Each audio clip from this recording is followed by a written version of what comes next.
দেখুন তো এটি আপনি কিনা।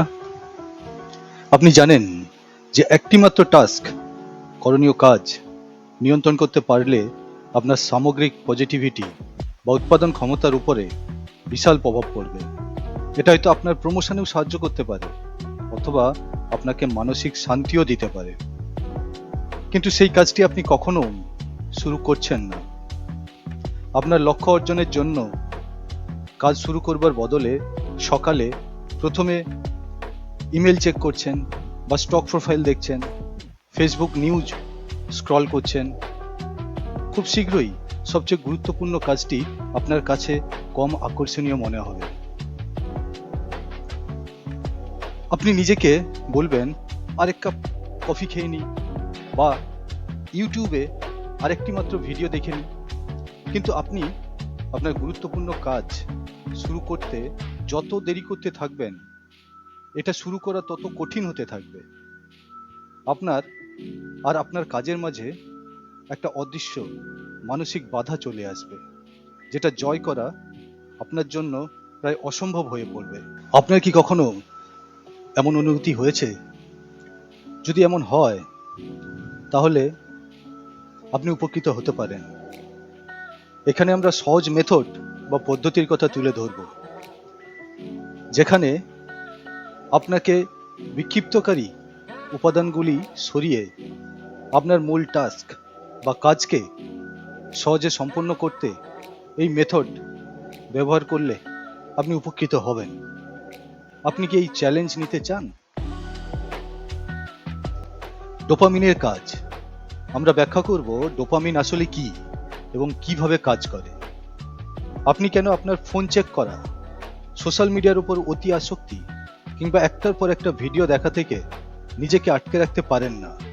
ডোপামিনের সমস্যা আমরা দেখব আজকের দিনে ডোপামিন কিভাবে সমস্যা হয়ে গেল। এই অংশে আপনি আবিষ্কার করবেন কিভাবে ডোপামিন ট্রান্সমিটার ছিনতাই হয়ে যায় এবং বড় বাধার সৃষ্টি হতে পারে। ডোপামিন এবং এটি যেভাবে কাজ করে। ডোপামিনের নাম শুনে থাকতে পারেন এবং এর ব্যাপারে একটা আবছা ধারণা থাকতে পারে। এই অংশে আমরা বিস্তারিত ডোপামিনের ব্যবহার সম্বন্ধে বলবো। ডোপামিন কিছুই না, ডোপামিন এক ধরনের নিউরোট্রান্সমিটার, অর্থাৎ মস্তিষ্ক থেকে বের হওয়া এক বিশেষ বস্তু। যখন আপনি সুস্বাদু খাবার খান তখন এই ডোপামিন ক্ষরণ হয়। যখন আপনি উত্তেজিত হন, যখন কিছু পাওয়ার আশা করেন, তখন এই ডোপামিন ক্ষরণ হয়। উত্তেজনাকর পুরস্কার পাওয়ার প্রত্যাশা ডোপামিনই তৈরি করে এবং আমাদের কাজ করতে উদ্বুদ্ধ করে। এটাকে বলা যায় এক ধরনের শক্তি যেটা আমাদেরকে কাজ করায়। বলা যায় এটা অতি দরকারি নিউরোট্রান্সমিটার, যেটা আমাদের টিকে থাকতে, আমাদের সন্তান উৎপাদনের ধারাকে বজায় রাখতে সহায়তা করে। সেটার একটা অন্যতম প্রধান কারণ ডোপামিন। খুব সম্ভবত আপনি যে কাজে টিকে আছি সেটার একটা অন্যতম প্রধান কারণ ডোপামিন। অন্যদিকে অনেকে ধারণা করে ডোপামিন আসলে আনন্দদায়ী কোনো কেমিক্যাল নয়। এটা ডোপামিন ক্ষরণ মানেই আমরা যে এটার জন্য আনন্দ পাই, ব্যাপারটা এমন নয়। বস্তুত যদি আপনি গভীরভাবে দেখেন, আপনার খেয়াল হবে যখন আপনি আশাতীত ফল পেয়ে যাবেন, আপনার সহসা নিজেকে খালি আর অপূর্ণ মনে হবে। আসল সত্য হচ্ছে আপনি যে পূর্ণতার পেছনে ছুটেছেন, কোনো পরিমাণ উদ্দীপনাই সেটির জন্য যথেষ্ট নয়। যদিও আমাদের অধিকাংশ সার্বক্ষণিকভাবেই উদ্দীপ্ত থাকি এবং অন্য কোনো উৎস খুঁজতে থাকি যেটা ডোপামিনের নিঃসরণ ঘটাতে পারে। আমাদের মনে হতে থাকে আমরা আরো বেশি চাই, আর আমরা কখনোই সন্তুষ্ট নই। যত আমরা স্টিমুলেশন বা উদ্দীপনার পেছনে ছুটি, তত এই ব্যাপারটা খারাপ হতে থাকে। আপনার নিজের জীবনের দিকে তাকান। আপনি কিসে আসক্ত? আপনার জীবনে কোনটা কাম্য? আপনার স্টিমুলেশনের প্রধান উৎস কি? এসব জিনিস কি আসলেই আপনাকে সুখী করতে পারছে? এই প্রশ্নগুলি যদি আপনি বিবেচনা করেন, আপনি দেখবেন কিছু অতি উদ্দীপক কাজ, যেমন ভিডিও গেম দেখা, ভিডিও গেম খেলা, সোশ্যাল মিডিয়ায় নিজেকে নিমজ্জিত রাখা, ইমেল চেক করা, ফেসবুকে আসক্তি, আপনাকে এইসব আসক্ত করে রেখেছে। যখন আপনি এসব কাজ করতে থাকবেন তখন আপনি আত্মনিয়ন্ত্রণ হারাতে থাকবেন।